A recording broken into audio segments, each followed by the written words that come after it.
बोलिए सत्य गुरुदेव की जय। सनातन धर्म की जय। अपने अपने गुरु महाराज की जय। जगह होम की जय। तुकाराम महाराज की जय। शंभुराम महाराज की जय। कृष्ण कन्हैया लाल की जय। आज के आनंद की जय। आज अपने आनंद मुकामे बाबूभाई तथा धनजीभाई बने મળીને જે મંડળીનો 24 કલાકનું આયોજન કર્યું એમાં પ્રેમથી બધા દૂર દૂરથી ભાઈઓ બહેનો પધાર્યા એ બધાને મારા જય ગુરુ મહારાજની જય ગુરુ મહારાજ। હવે આપણે શાંતિથી થોડોક આપણે સત્સંગ લેશું, સાંભળજો કે કેટલો સમય સત્સંગ લેવાનો છે મને કાનમાં ધનજીભાઈ કહી દે। આપણે આયોજન ઘણું બધું કરવાનું હોય, સામે જમણવાર પણ લેવાનો હોય, એટલે આપણે ટૂંકમાં બધા ભાઈઓની બબે વાણી આપણે સાંભળી એમાં થોડી ઘણી વાર આપણે લાઈટ ગઈ, પણ આપણા પ્રેમમાં ને આપણા ભાવમાં કોઈ ફરક પડતો નથી। હવે આપણે બે શબ્દો આપણા કાનમાં સારા ઉતરે એવો થોડો સત્સંગ લઈએ, પછી સાંજના ભાગમાં વળી વાણી લેશો, સત્સંગ લેશો, રાત્રે પણ સત્સંગ આપશો, એટલે હું થોડો સત્સંગ આપીશ। પહેલાં તો બધાએ એકદમ શાંતિ જાળવી અને બધા ચૂપ થઈ જાઓ તો મને સત્સંગ કરવાનો આનંદ આવે, એટલે આપણને બધાને સાંભળવાનો આનંદ આવે। એક ચીજથી સાંભળીએ તો મજા આવે। આમ તો આપણે બધું સમજેલા તો સહી, અહીંયા આવે એ બધો સમજેલો વર્ગ હોય, એને કંઈ સમજાવવાનો હોય નહીં, પણ છતાંય પણ સંતોનો એક એવો તમારા ઉપર ભાવ હોય કે ભાઈ કોઈ વાણી ગાય તો એના ઉપર વાણીને ફીંડીને થોડુંક વાણી ઉપર ચર્ચા કરે, એટલે ચર્ચા કરે આપણે આનંદ આવે। આપણે આ દેશના નથી એમ આ ભાઈ કહે છે, આ દેશ તો પલ પલ પડલે જાય, એ જીવને અભાગી કીધો તો આપણે અભાગી થવું હોય તો બોલ બોલ કરો। આ જગત આખાને કીધું આ જીવ અભાગી છે અને આપણો દેશ આ નથી, આ પલ પર પરલે જાય, જન્મે મરે એનું જ કરશે તો આપણો દેશ ક્યાં છે? આપણો દેશ આપણને ગુરુ મહારાજ બતાવે છે કે તમે આ દેશના છો, આ દેશના નથી। આમાં તો જન્મો ને મરવું આ ચક્કર છે, આ તમારો આ મોજ છે નહીં તો 5 દિવસની છે, આ બ્રહ્માના તો એક ઘડી ભાગની નથી। આપણને એમ લાગે 60-70 વર્ષ મારા આજી પડ્યા, પણ 70 વર્ષ તો કાંઈ નથી, સેજમાં નીકળી જશે, પછી શું કરવું? આપણી નગરમાં કોરોનામાં કેટલાય ભાઈ બહેનો જતા રહ્યા, એને કોઈને જવું નહોતું, કાળ આવ્યો નહીં ગયો, તો આ બધો કાળનો ગ્રાસ છે। તો આપણે કાળના ગ્રાસમાં નથી, જે ગુરુ ભાઈઓ બની ગયા, બહેનો ગુરુ બહેનો બની ગયા ને એ બધા એને કાળ લેવા નહીં આવે, એ જમનો ગ્રાસ મટી ગયા, તો એ બધા જે આવે ને આ જમના ત્રાસથી છૂટવા માટે, આ કાળથી છૂટવા માટે આપણે અહીં આવેલા છે। તો આપણો દેશ કેવો છે કે આપણો દેશની અંદર આ અહીંયા છે એવું નથી, ત્યાં કીડીનો પણ પગ ન ઠેરે એવી મૂકીને આપણે પગ વગર ચાલી જવાનું। કેટલી સાંકડી જગ્યા છે ત્યાં કીડીનો પગ ન પહોંચે, ત્યાં તમારો વાસો। આપણે બધા જગતની અંદર બધા શાસ્ત્રોમાં આપણે 7 ચક્રોમાં મૂકેલા છે, આપણે એક ચક્ર નીકળતા 7મા ચક્રની અંદર જે શબ્દ આપણો ગુરુમાં આપેલો છે એ શબ્દને સુરતાનું ત્યાં મિલન થાય। સૂરની અંદર કેવું સૂર? અભય સૂર, ત્યાં ભય નથી, ભ્રમણા પણ નથી, એ દેશમાં આપણને ગુરુમાં લઈ જાય। એ જે રહેવાનો છે, પાંખ વગર ઉડી જાય, પગ વગર હાલીને પહોંચી જાય એવો દીવાનો આપણો દેશ છે, એ ગુરુમાં તમને લઈ જવા મૂકવા માટે ચાહી રહ્યા છે। હવે તમારે જાવું ન જવું એ તમારી ઈચ્છાની વાત છે, જે ગુરુ રસ્તો બતાવે એ રસ્તામાં હાલો, એ રસ્તાની અંદર પહોંચી શકાય એવું છે, અનુભવથી પહોંચી શકાય એવું છે, સંતોના વાણી હોય અનુભવ છે, એ દેશ તમારો છે, આ નથી। આપણે આ દેશની મમતા રાખી બેઠા છે ને એ નથી રાખવાની, આ દેહની પણ મમતા રાખવાની નથી, આ દેહ પણ આપણો નથી, આ ભાડુથી બંગલો છે। કોઈ માનતો હોય ને કે હું કાંઈ તો કાંઈ નથી હોતું, તારું કાંઈ નથી, કંઈ આવે પણ નહીં, હા આવે ગુરુ આવે કે ગુરુનો બાળકો બની જાય તો એ જીવમાંથી શિવ બની જાય, પણ ક્યારે શિવ બની જાય? આ જગતના વ્યવહાર છોડીને વ્યવહારમાં રહે, જગ વ્યવહાર કરે છે એટલે અંતર સપના સસાર એક નાનું સપનું, આ તમારું રાતનું કોઈ સપનું તમને હોય એ નાનું સપનું છે, આ મોટું 70 વર્ષનું 60 વર્ષનું એ મોટું સપનું, બે સપના છે। આ સપના જેવો સસાર છે, એમાંથી નીકળવું હોય તો એક જ ગુરુની ચાવી છે ને, એ ગુરુની ચાવીથી જ આ સપનામાંથી નીકળાય। હું ઘણી વખત એ વાત કરી ગયો છું, બધે વાત કરું છું કે જનક રાજા જન્મના કોઈ જ્ઞાની ન હોય, જન્મીન કોઈ જ્ઞાની ન હોય. અષ્ટાવક્ર જ્ઞાની હતા, એનું પૂર્વેનું જ્ઞાન હતું, 8 વર્ષના જ્ઞાની હતા, પણ પૂર્વેનું જ્ઞાન તો હોવું જોઈએ ને. તો તમે અત્યારે જ્ઞાન લેશો તો પૂર્વના જ્ઞાની બની શકશો. બહુ જન્મના અંતે ઘણા ગીતાજી એવું લખ્યું છે કે એક જન્મ તો બીજો, બીજો ત્રીજો, પણ કયો બીજો જન્મ? આ નહીં, આ તો પરવાના જીવ. આમાંથી નીકળવા માટે ગુરુનો અભ્યાસ કર્યા પછી યોગ કરતા કરતા યોગ પુરુષ થાય તો બીજો જન્મ સારો ને માણસને કરીને શ્રીમંત થાય અને પાછા ગુરુનો મળી જાય. એ 84 નો અવતાર નથી. એમાંથી નીકળવા માટે આ સંતો બતાવે છે, આ રસ્તો બતાવે છે કે ગુરુ જ્ઞાન લીધા પછી કામી રહી જાય ને તો બીજો જન્મ ગીતાજીમાં એમાં લખ્યો છે તો એમાંથી નીકળાય. નહીં તો તમારે જેસર જન્મ દેવા અને વાલિયા ભેદ જેવું થવું હોય તો એક જન્મમાં તમે નીકળી જાઓ છો તો નીકળી શકાય એવું છે. નીકળવું હોય તો કોઈ એવી તાલાવેલી હોય તો એક જન્મમાંથી નીકળાય. ઢીલાપણું હોય તો યોગ ભ્રષ્ટ થાય તો બીજા જન્મમાં પછી માણસનો અવતાર મળે. પણ આપણે એવો ઉદ્ધાર રાખવાની જરૂર નથી. આપણે એક જન્મમાં નીકળી જવું છે. શેમાંથી નીકળાય? આ ગુરુ ઊંચી સર્વેથી ઊંચી ખોલ્યા 10મા તાળા. આ તાળું ખોલીને નીકળાય છે. એવા બની જાઓ. જનક રાજા બની ગયો. પહેલો નતો. પહેલા તો તમે વિચાર કરો કે એને સોમણામાં એ ભિખારી બની ગયો અને ભૂખ લાગી હતી, ખાવાનું વાસણ નતું. એક દયાળુ ગોવિંદ કો કે જમવાનું આપવા આવ્યો તો ઢીબની અંદર રાજા હતો, ઢીબની અંદર ખાવાનું. એવું સપનું ઢીબમાં જા ખાવા લે કે બે ફૂટી આખલા વધતા હતા. એ આવી ઘોડીને આવ્યો તો ઉકેલો પર ચડી ગયો, નીંદર ઉડી ગઈ. આ નીંદર ઉડી ગયા પછી ખબર ઓહો વાસો પરસેવો છૂટી ગયો, પરસેવો ભરવા માંડ્યો. હવે એવું તો રાજમહેલમાં હતા, એના માણસો હવા નાખતા હતા. એ પરસેવો કેવો પણ અંદરથી એવો એને અગ્નિ વ્યાપી અને એવો આ અગ્નિ બીજી આ શીતલે કીધું ને આ ઠંડકમાં શીતલે તો એને આમ સાયા બેહું તો મને અગ્નિ વાપે. આ સંસારનો છાયો છે ને એમાં તો શબ્દોને અગ્નિ ધૂપે મુખ ચિંતાય. આ ધૂપ છે, આની અંદર આવી જાય ને તો એમાંથી સપના નીકળી જાય. આ ધૂપ બધા સંસ્કારો કુસંસ્કારો નીકળી જાય. અને એને પહોંચવા માટે આપણે ગુરુની જરૂર છે. હવે આમાં આપણે શું કરીએ? આમાં શું કામ આવે આપણે? એટલા માટે જનક જેવું તમારે બનવું હોય, વિદેહી બનવું હોય તો તમે બની શકો. તમે જનક દેવા બની શકો છો. તમે દેહ હોવા છતાં વિદેશી બની શકો છો. એના માટે આપણને આ ગુરુ મંત્રની જરૂર છે. તો આ બધેથી તમે નીકળીને જાશો તો તમે જીવમાંથી શિવ બની શકો છો, તમે બ્રહ્મ બની શકો છો. આ તત્વોને જાણી લો તો એટલા માટે આ સંતો રાડું પાડે છે. આ તમારા માટે, એમના માટે નહીં. એમને તો બધું કરી ચૂકેલા છે, એ તો પહોંચી ગયેલા છે. આપણે કુમારમે કીધું કે જ્ઞાની પુરુષ ધ્યાનમાં રહેતા દિવસે ને રાત ધ્યાનમાંથી ધણીને ઓળખ્યા, મર્યાદી ના નથી. એને તો મળી ગયેલા છે. આ મળી ગયા ને એ બધા ઘરોઘર ફરે છે, એ ભટકે છે, એને દુઃખ થાય છે. કબીર સાહેબ એક ગામમાં રોયેલા છે, રોયેલા. કબીર સાહેબ એક ગામની અંદર એવું એક ગામ હતું. હલો હલો આવી ગયું.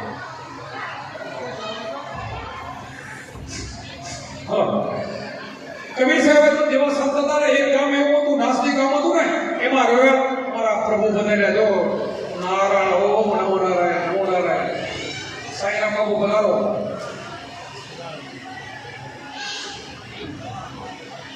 આ સંતોની અંદરથી જલન થાય છે. આવું દેખીને કબીર સાહેબ એક ગામમાં રોયા, ખૂબ રોયા. પીઠ્યો મૂક્યો, પ્રાણ કરો. ઘંટીઓ લાવતો તો ભાઈઓ એવું બધું જાવે કે ટાઈમ હતો એને કામ કરવા માટે સંતો બધું જ પણ કરે. અને આ બધું કર્યું છે ને ત્યારે આ કામ દેખાય નથી દેખાતું.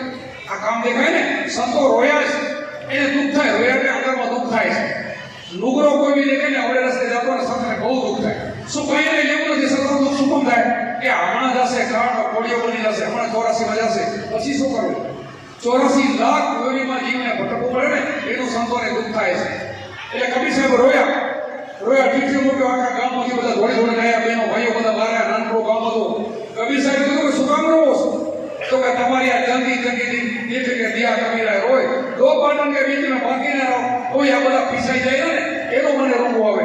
તો કે પ્રભુ પણ દાણા પીસાઈ જાય એટલે તમને શું? તો કે તમે બધા એમ જ પીસાવો છો. તો કે ઉપાય કોઈ છે? તો આ છે. તો હાલો તમારા ઘરે અને ઘંટીના કોઈ જુદા કર્યા. આમાં કોઈ દાણા બચેલા છે? તો આ બીજું કે આ ખીલડે બેઠા. તો હું એ જ કહું છું, તમે સતનો કોઈ સતનામનો ખીલડો મૂકો. સતનામનો ખીલડો કયો? અજંપાજા પી ખીલો, બીજો કોઈ નહીં. શ્વાસ ઉશ્વાસની સાધના એ જ ખીલો, બીજો નહીં. બીજા કોઈ નામ પણ નહીં. આપણે કહીએ ને નામ લિયા તો સબલિયા સંસાસન કા ભેદ, બિના નામે નરકે ગયા પડવણકારો ભેદ, નામે પાતક સોટીએ નામે નાસે રોગ, નામ સમવણ કોઈ નહીં. જપ તપ તીરથ ને વ્રત ને કોઈ.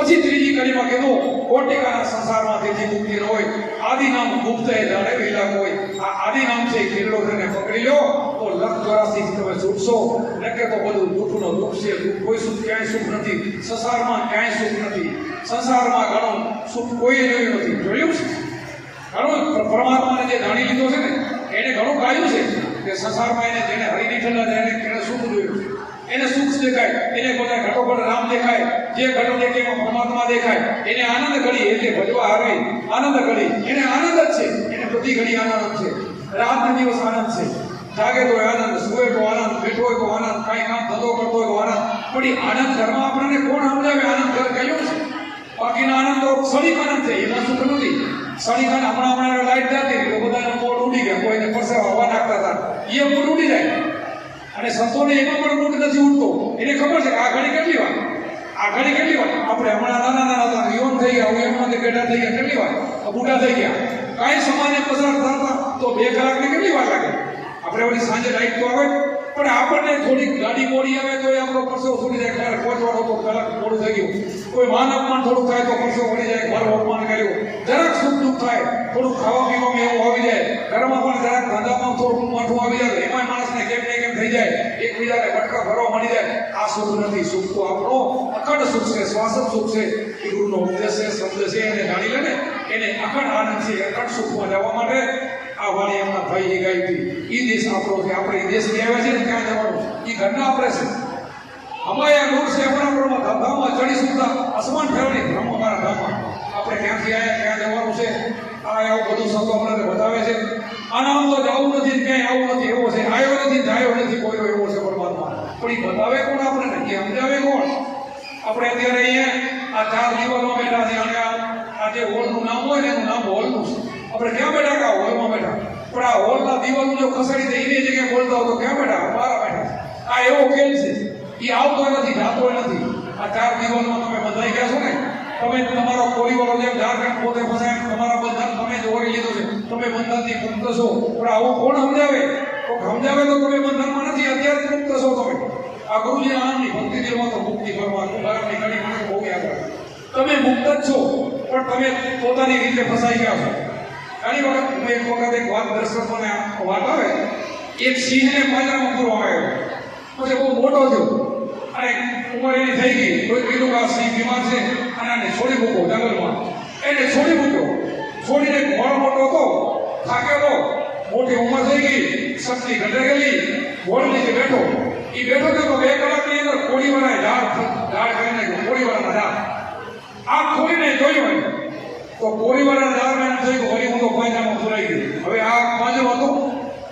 તેમ તમારે પાંજરું નથી પણ કોઈ તમને સમજાવે ને તમે મુક્ત છો એવું સમજાવે તો ખબર પડે કે હું બંધનમાં નથી આપણે જવું કોઈ સમજાવવાનું ન મળે ત્યાં ઓલા બંધનમાં છે પછી આ તો સિંહ ઉઠે નહીં કોળીવાળાના ઝાડમાં તો બેઠો રહ્યો 2 દિવસ ત્યાં ભૂખ્યો કરો એક સમજદાર અમારે વેરા ભગત જેવા કોઈ નીકળ્યા અહીંથી એને જોયું કે આ 2 દિવસ ત્યાં સિંહ બેઠો જ છે પાંજરામાંથી આવ્યા પછી ખાતો નથી પીતો નથી ઉઠતો નથી એનું કારણ શું એટલે જોયું ધીરેથી જોયું તો કોળીવાળાના ઝાડમાં એને પાંજરાનો ભાસ કરતો પોતે સમજો હતો ને લીડર માણસ હતા ઉંમરવાળો સિંહ હતો એક ધોકો લઈને આમ ચારે બાજુ ફેર્યો હતો કોળીવાળાના ઝાડ તો હાથથી ફેરવો તો નીકળી જાય એને કાઢી લીધા ધોકાથી પછી એ સિંહે ફરીથી આંખ ખોલીને તો ઉઠી ઘોડીને ભાગવા મળી ગયો આટલું જ છે સમજાઈ જાય તો આ સંતો છે ને બંધનમાં બિલકુલ નથી આપણે બંધનમાં સમજ્યા નહીં એના બધા બંધનમાં છે બંધનથી મુક્ત થવું હોય તો ગુરુનો એક જ ઉપદેશ છે કોઈ કાળે બંધનમાં તમે નથી મુક્ત જ છો તમે તમારા સ્વરૂપને ઓળખી લો એટલે તમે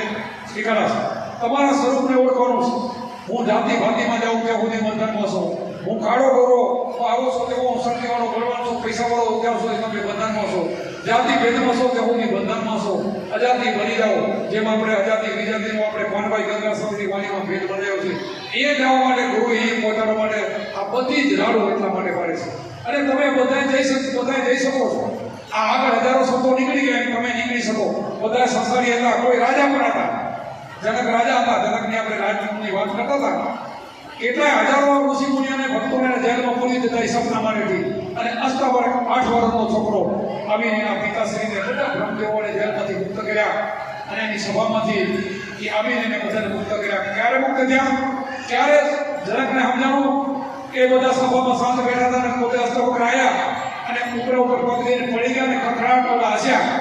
આ ટૂંકમાં આપણે એમ બતાવવું પડે છે કે આ પ્રકારે જે ટાઈમ બધું ઓછું છે. અને હસ્યા તેને એટલું જ કીધું, ટોન માર્યો.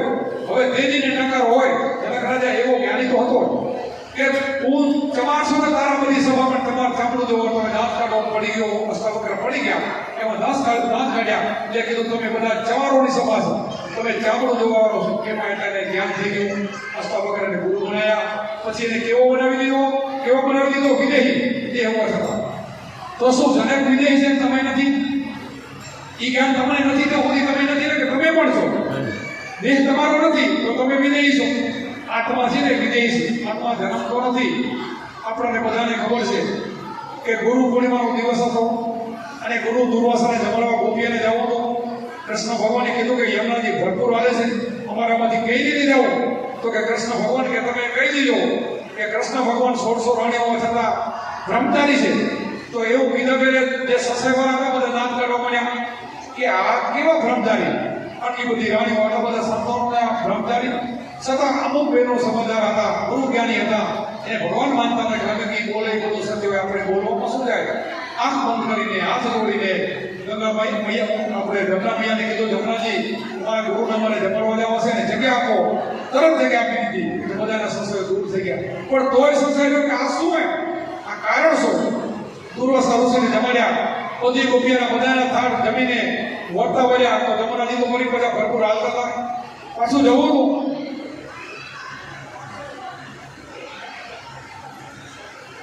ગુરુને કીધું, પ્રભુજી અમને આજ્ઞા કરવા મારે જવું છે. તો આજ્ઞામાં શું કરવાની? આવી એમ જાઓ. પણ આવ્યા કરો યમુનાજી ભરપૂર હાલ્યા હતા તો તમે આવી કેમ? તો કૃષ્ણ ભગવાન આવું બોલ્યા કે યમુનાજી રસ્તો આપ્યો. હવે શું કર્યું? તો હવે એવું બોલજો, આ બધા બધે ગોપીઓનું થાળ જમેલા હતા, વિચાર કરો પેટ ભરીને કે તમારા ગુરુમાં દુર્વાસી જો ઉપવાસી હોય ને તો માતાજીને કીધું જગ્યા આપે, ફટકડીને આપી દીધી. હવે આ તમને સમજાવવું જોઈએ કે બીજું આપણે ઘણું બોલીએ તો કામ નથી થતું. કોઈ સંત બોલે ફટકડીને કામ સાંભળે જાય છે, એ ક્યાંથી બોલે છે? આ બોલે એ બીજો નથી, છે પરમાત્મા પોતે. અજ્ઞાની પોતે બોલે ને ઓળખીને બોલે હતા, કૃષ્ણ ઓળખીને બોલે હતા, દુર્વાસા ઓળખીને બોલે હતા ને એટલે કામ થઈ ગયું ને. એ જગ્યાએથી બોલતા હતા, એ પોતે દેહથી નથી બોલતા, ચાર વાણીથી પર બોલતા હતા, પોતાના સ્વાર્થ નહોતા બોલતા. એટલે એમણે જગ્યા લઈ દીધી કે તમે પણ એ જગ્યાએ બધા છો. પણ પહેલો વખત પોતાના ગુરુ છે, પોતાના ગુરુને પરમાત્મા ભગવાનના રૂપમાં જોવા, ત્યારે કામ થશે કે નહીં થાય. આ પહેલું વખત થયું. એના ઉપર પરિપૂર્ણ વિશ્વાસ હોવો જોઈએ એટલે કે કામ નહીં થાય. કોઈ નથી ત્યાં જગતમાં આપણું ક્યાં છે? કોઈ ભગવાન કામ નહીં કરે. કોઈ દુનિયામાં એવો ભગવાન નથી કે ગુરુ દર છોડી દઈને ભગવાન કામ કરે. ભગવાન હા, ભગવાનના દર છોડા છે ને, ગુરુએ બજાયા છે ને શરણે લીધા છે, લઈ લીધા, પાપીને પણ ઉદ્ધાર કરી દીધો છે. એના નરકમાં એની જગ્યા ન હોય ને, એ પણ ગુરુને શરણે ગયા, એને ઉદ્ધાર કરી દીધો છે. આવા સંતો છે. એટલે કીધું ગોરખ કે ડાકતા છે તો મળે ધીરે દેવો, મનસા માર્ગી ગોરખ ડાકતા છે. પથ્થર પૂજે હરી તો મેં પૂજું ધીરી જાય. જો પથ્થર પૂજે ભગવાન મળે તો પૂરા ડુંગર પૂજું. આ ગોરખ બોલ્યા છે તો ગોરખ તો સાધુ બનવા હતા, આવા સાધુ વેશમાં, આવા વેશમાં હતા. એમને એમ કાંઈ ગપ્પા નથી આવ્યા, પણ એ જગ્યાએ હતા, એ જગ્યાએ પહોંચી ગયા હતા. આપણે એ જગ્યામાં ન હોય, આપણે નાના બાળક હોય તો આપણને પહેલા એક પેલી ચોપડીમાં ભણવા મૂકે. પહેલો તો એકડો ઘૂંટો બાકીનો મહિનો લાગી જાય, એકડો ઘૂંટતા એકડો ના આવડે. પછી પહેલી બીજી ચોપડી 10માં આગળ પછી આપણે બેઠી એમ કરતા 10-12 પછી એમ કરતા આપણે ઇન્જિનિયરમાં લાઈન પકડો તમે તો કોલેજમાં જાઓ તો પાછલું છૂટતું જાય. પણ આપણે તો છૂટતું નથી તો શું કરો? પાછલું છોડતા જ નથી. પાછલું છૂટવું નહીં તો કામ થાય. ગુરુ ગમમાં આવ્યા પછી પાછું ન છૂટે તો તમારું કામ નહીં થાય. તમારી અંદર આજ શક્તિ ને આજ પુરુષ બે પડેલા છે. તમારાથી શક્તિ બહાર નથી ને આજ પુરુષ ને આજ શક્તિ બે એક છે, એક સ્વરૂપ છે. તમે જ્યાં પોકારો ત્યાં આવે એમાં છે. અમને તો આવે છે, તમને કેમ ના આવે? અમે તો માતાજીને માની છે, ભગવાનને પરમાત્માને માની છે. બે અમારી અંદર તો અમે બોલી તો બે કરે છે, અમારા કામ બે કરે છે. તમારા એક નથી કરતા એનું કારણ શું? અમારા બે શું કામ કરે છે? મારા દાખલા છે, ઘણા બધા એટલે બોલું છું. હું એમને ગપ્પા નથી આપતો, મારો અનુભવની વાતો કરું છું. અને મેં આ કરેલું છે એટલે કહું છું. એટલે મારે અહીંયા અત્યારે વાત નથી મળી. અમારે પોતાને અમારા માતાજીના કામ અટકેલા મહિને પૂરા કરે. મંદિર 3 તરફના મંદિર પડેલા હતા, હું 1 સેકન્ડમાં કરી ગયો અને 1 સેકન્ડમાં કરીને જ ગયો. 3 વર્ષ લટકતા બધા ભાઈઓ ભેગા થતા, 1 સેકન્ડમાં કરી ગયો. માતાજીને અમે માનીશ, તમે માતાજીને માનો, પણ તમને માતાજી માનવા જોઈએ. આ સમજાવવું જોઈએ. તમે માતાજીને ભલે માનો પણ તમને માતાજી માને ને તો એ તમે ખરા કહો. તમને માતાજી તમને ભગવાન ક્યારે માને? તમે ગુરુના વચનમાં રહેશો તો બધા આવશે ને કે તો ગમે એવી સાધના કરશો તો બધું પહોંચશે. એક સાથે સબ સંતાય સબ સાથે સબ જાય. હું સમજીને બોલું છું, આ મારા હું નથી, આ પાણા નથી રહેતો, મારા અનુભવ બોલે છે, મેં જીવનમાં કરીને બોલું છું, બધું કરેલું છે. એક સાથે સબ સંતાય સબ સાથે સબ જાય તો સબ તમારે જવા દેવું છે, બધું જવા દેવું છે. સબ લ્યા એક દેહની વાત નથી કરતો, બધું જાય.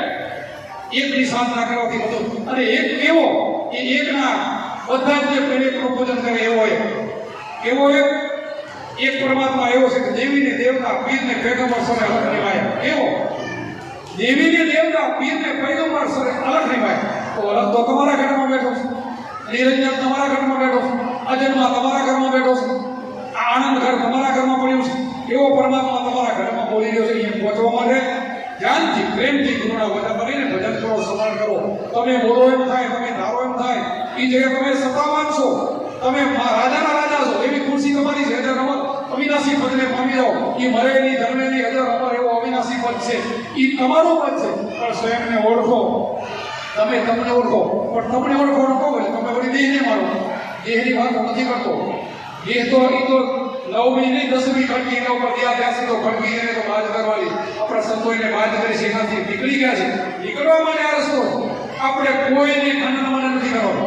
કેટલા દેવો થઈ ગયા, કેટલા ઋષિમુનિઓ થઈ ગયા, કેટલા અવતારો થઈ ગયા, બધા ભજન કરી ગયા. તમે કેનું ખંડન કરશો? કોઈ તમે કરશો ખોટો છે. જગતમાં ખોટું કોઈ નથી, તમે ખોટા. ખંડનમાં નહીં. એ બધા ભજન કરતા હાલ્યા ગયા. હવે અમારા ગુરુમાં સમોરમ અમારા ભેગા હાલ્યા ગયા. હવે હું કહું અમારા વચ્ચે અમારા ગુરુમાં નથી, હું શું કરી એ મને ખબર ન હોય તો અજ્ઞાન છે. મારા ગુરુમાં મારા હૃદયમાં બેઠા મારા ભેગા છે, એ જ્ઞાન છે. મારા ભગવાન મારા હૃદયમાં બેઠા, એ જ્ઞાન છે. મારાથી ભગવાન જરા પણ પરમાત્મા અલગ નથી, જ્ઞાન છે. મારી આદિશક્તિ મારા ભેરી બેઠી છે, એ જ્ઞાન છે. ક્યાં જાઓ તો માની ન કે ન માને, આ જ્ઞાન છે. આ એવું છે. તમે જે વિચારો તમારા મનમાં હાલતો હોય, બધી એની ખબર હોય તો દૂર હોય. અહીંયાનો માણસ વિદેશમાં વસ્તુ હોય તો તમારે સંકટ પડે એક સેકન્ડમાં પહોંચે. અહીંયાથી પહોંચાડો છે. અમારા પૂછો ને ગામનગર ભાઈ બેઠા છે. મારે વાત ના કરવી શોભ એવી નથી, પણ બે દાખલા તમારે દઈ દો. ગામનગર ભાઈ અહીં બેઠા છે. એક ભાઈ જેલના બંધનમાં હતો, અહીંથી બોલીને મારે સંકલ્પથી છૂટીને ઘરે હતો. એક ભાઈ એવું કે અમે અત્યારે મસ્કરમાં દરજ્જો એ પણ ભાઈઓ બધા બેઠા છે. ત્યાં એને ઓપરેશન કરવાની, ઓપરેશન લઈ જવાનો વજાવવાનો 70-80 ખર્ચ. મહિનો નતો થયો, ભાઈ ગયો છે, મહિનો નતો થયો. એને બહુ દુઃખ થયું. મને ફોન આવ્યો, મેં કીધું બેટા તને કાંઈ છે જ નહીં, તને કાંઈ ડોક્ટર ખોટે તારે કાંઈ કરવાનું નથી, બસ ભેજી આરામ કરીને ત્રીજેથી ચોથેથી તારા જે ધંધો કર વ્યવસાય તો ગાડી આવો તો બેસી જાય. અને બેસી ગયો. ચોથે દિવસે ગાડી ઉપર બેસી ગયો. આવો પછી હું 45 સેકન્ડ પરમાત્મા છે. પણ આપણને એની ખબર નથી તો શું કરવું? આપણે બહાર જ પહોંચી શું કરીએ? આપણે 10 ફૂટના ખાડા કર્યા, 100 ફૂટનો કર્યો જ નહીં. 10 અહીંયા આ ભૂમિમાં જો 50 ફૂટે પાણી નીકળતો હોય અને તમે 5 ફૂટનો ખાડો કરો તો કોઈથી પાણી નીકળે? કોઈ મારા ભૂમિઓને કંઈક કોઈ એક જ ખાડો કરો, ઘણા ન કરો તો કદાચ પાણી નીકળે. આ એવું છે. તો આપણે તો કેટલાય કરી નાખ્યા, કેટલાયને પૂજ્યા, કેટલાય ઠગને ભટક્યા, કેટલાય મા બાપ કર્યા, કેટલાય ઠગને ઉતર્યા 84 લાખમાં, કેટલાય ઠગને ભટકીને જેવો એક આ માણસ અવતારમાં આવ્યો, દેવોને દુર્લભ એવો માણસ અવતાર. હજી આપણે વેડફી નાખવાનો ને આમ નામ આની કિંમત કેટલી વિચાર કરો. આવો દુર્લભ દેવોને દુર્લભ એવો માણસ અવતાર ફરી નહીં મળે, હાથમાં નહીં આવે. પછી તમે એમ ના માનતો કે અહીંયા મારો જન્મ થશે, તમારાથી નહીં થાય. આ ગુરુનો માનતા બની જાવ પછી આ સાથે વાસા સુખ સાથે કપાય. તમારી સત્તા પ્રમાણે તમે જન્મ લઈ શકશો, પણ અહીંયા પહોંચો તો આપણે કબીર સાહેબે કીધું આ સાથે વાસા સુખ સાથે કપાય. જે ઠેકાણે તમારે આવવું હોય ઠેકાણે તમે આવી શકો છો. સંતો આવી શકે છે કે સત્તા અમારી પુરુષો છે. સત્તા એ સુખેથી બેસતા નથી, ઘરે આરામ કરતા નથી, ને ખાવાનો ઘરે હોય, સુવાનો હોય, પણ જમતા નથી. શું કામ? કે એક જ છે ટપાલી થઈને ટપાલ દેવા માટે, ઘરોઘરથી જગાડવા માટે. એનો અવતારો જેમ અવતાર 10 અવતાર 24 અવતાર એમ સંતોના કરોડો અવતાર થાય છે. એને જગતમાં કામ કરવાનું છે ને એ ક્યારેય જંપી ન શકે. નિસ્વાર્થ ભાવે, કોઈ એનો સ્વાર્થ નહીં, અને આવી રીતે ફરે અને આ કામ કરે. એ સંતો તમારા માટે આવે. સર્વણ કરોડ 7,000 વર્ષે મેં આ ચારો ઘડિયા પરમાર્થ કાંડથી આ પરમાર્થી સંતોએ અમે ઘણી વાતો દિવસના કરી ગયા કે સંતો છે ને એ પોતાના સ્વાર્થ માટે આવતા નથી. કોઈ સ્વાર્થ હોતો નથી, હેતુ હોતો નથી. પણ તમે બધા ભાવથી ભજન કરો, પ્રેમથી ભજન કરો. ભાઈઓ બધા આપસમાં ભેગા મળીને રહ્યો, બધામાં ભગવાન જુઓ. એવું ગુરુમાએ તમને એવું બતાવ્યું છે. ગુરુમાએ એમ નથી કીધું કે આ નકામો માણસ એનો સંત ન કરજો, કોઈને કીધું નથી. હળી મળી રહ્યો બધામાં ભગવાન. પાપીને પુણ્યશાળી તો કોણ છે? કાલ પાપી હોય, કાલ ધર્મશાળી નહીં. ધર્મવાન ના મને વાલીઓ ફેલ પાપી ન કહો, જેસોર જાડે તો પાપી ન કહો. અરે અમે ઘણાને દારૂડિયાનો ઉપદેશ આપ્યા છે. મારે દારૂડિયો શબ્દ નવો કરવો નહીં, પણ અમે આપેલો છે. અમારે એક બેઠા જો ધનોભાઈ બેઠા, કવિરાજો બેઠા જો કેવા એ બેઠા દ્વારકા બાજુના છે ધનોભાઈ બેઠા, ઉભો થાવ, એક મિનિટ ઉભો થાવ. હું એનો અપમાન નથી કરતો, નમસ્કાર કરો, દેવી પુત્ર છે, પણ એમને ઉપદેશ મેં આપેલો પિતાના બોલો. અને એક ભાઈ કહે બાબુ તમે ભૂલ કરી. કેમ કહું? ધનાભાઈને ઉપદેશ આપ્યો, કાંઈ ભૂલ નથી કરી. એમના બાપુ તમારો વિરોધ કર્યો હતો. કેવો વિરોધ ખબર છે? અપમાન નથી કરતો, એમનું માન વધારું છું. આવી વાત કરો તો મને અમુકને અપમાન લાગે. એમના બાપુ કે અમે કવિરાજ અને દરબાર અમારા દીકરાને ઉપદેશ આપ્યો, અમે માતાજીને માની એ બાપુને લઈ આવો, કેવા છે મારે જોવા છે. અને આમ તેમ ઘણું બધું કરતા હતા. અને એ જ ગામમાં અમે સત્સંગ કર્યો હતો. અને 12 વાગે અમારો સત્સંગ હાલતો હતો. એમના બાપુ મારા પગ પકડ્યા હતા. પગ કેવા પકડ્યા? આ બેઠા અને અમારા બીજા બધા કવિરાજો તેથી મારા કોઈ ઉપદેશી નતા. અને ઈ બાપાએ બોલે કે આ ભગવાન છે, આ બાપુ છે ને, આ કોઈ સામાન્ય માણસ નથી. બધાએ તમે આપણા કવિરાજો બધાના ઉપદેશ લઈ લો. અને આજ આખું કુટુંબ મારા ઉપદેશમાં છે. અરે અરે આ સંતો આ કામ કરે છે. આવા તો 100 દાખલા કેટલા તમને આપો? એક બે ની 100 આપણે કેટલા મારે આપવા નથી, આ બળાઈની વાત નથી, પણ આ બધા સંતો આ કરી શકે. અને આ સંતોમાં તાકાત છે. તાકાત કોની છે? આ દેહની અંદર બોલી રહ્યું પરમાત્મા છે ને, ઈ છે. ચોથું પંચ અવિનાશ છે ને, એ ઘરમાંથી બોલે છે, એ પરાપારને વાણી છે, એ જાય છે અને એ કરી શકે. અને કરી તો એમાં કાંઈ કરવું નથી. તમારો કેમ વિકાસ થાય, તમારા આત્માની કેમ ઓળખ થાય, તમે જીવમાંથી કેમ શિવ બનો, એ અમારો એક કામ કરવાનું છે. બીજું કોઈ તમારી ઈચ્છા નથી કે હું તો હવે કોઈને ઉપદેશ આપતો નથી, તમારે બધાને ખબર છે. પણ સારી જગ્યાએ તમને એમ લાગે કે આ વ્યક્તિ છે ને, એ ઠકડે રેડીવાળો કોઈ પુરુષ હોય ને, એના પગ પકડી લેવા, એમાં કાંઈ ખોટ નથી. એના પગમાં બધું છે, એમાં કાંઈ વાંધો, નમસ્કાર કરવામાં કોઈ આપણે એ મોટો રાખવી નહીં ને. ગુરુની તો શરમાની રાખી, ગુરુ ભગવાન આપણે જો ગમે એવો પાણો પથ્થર હોય ને, નમસ્કાર કરી બોલે નહીં, આ તો જીવતો જાગતો છે, એને નમસ્કાર કરવામાં વાંધો છે. અને એ છે ને, એ પીગળી જાય તો આપણું કામ થઈ જાય. સંતો છે ને, સંતો પીગળે, એની સેવા કરી એમ કરતા કરતા એ આશીર્વાદ દે ને, ઈને તમારા માવતર પણ તમને આશીર્વાદ આપે. તમારા માવતરની તમે રોજ તમે પૂજા કરો ને, આપણે ઘણા બોલે, હું નહીં, બેફામ બોલતા હોય છે કે ડુંગરાવાળી કરતા ઉમરાવાળી હારી, ઉમરાવાળીનો તમે સેવા કરો ને, એ તો મને એવા આશીર્વાદ આપશે. મને કાંઈ ખબર નહીં, એને ખબર છે, પણ હું એવું નથી બોલતો. હું એવું સત્સંગ ત્યાં કરતો નથી. હું તો ડુંગરાવાળીને માનું, ઉમરાવાળીને માનું બે, પણ આપણે જીવતા જાગતા છે એને ઓળખીને સારે ઠેકાણે કરવું. એટલે તો ઘણા જાગતા કરીને આપણે ફોગ આવીને કંઠી મને પછી આપણા ભૂકા કાઢી નાખે. ઘણા જેલમાં આવું પડે, એટલે જોવું પણ છે. જોયા વગર આપણે ગુરુ નહીં કરવા. એક કાપી લેવી, માથું લેવો તો પેલો ટકોરા મારે છે. એ ટકોરા મારી પછી આપણે ગુરુ કર્યા પછી ગુરુને ભગવાનમાં રૂમમાં જોવા, એના સંબંધમાં આપણે રહીને ભજન કરવું તો 100% તમારી મુક્તિ છે. હું અહીંયાથી બોલું છું, 100%. અરે બાપા આમાં 99% હાલે જ નહીં. અમે જે રસ્તે હાલી, તમે રસ્તે હાલો.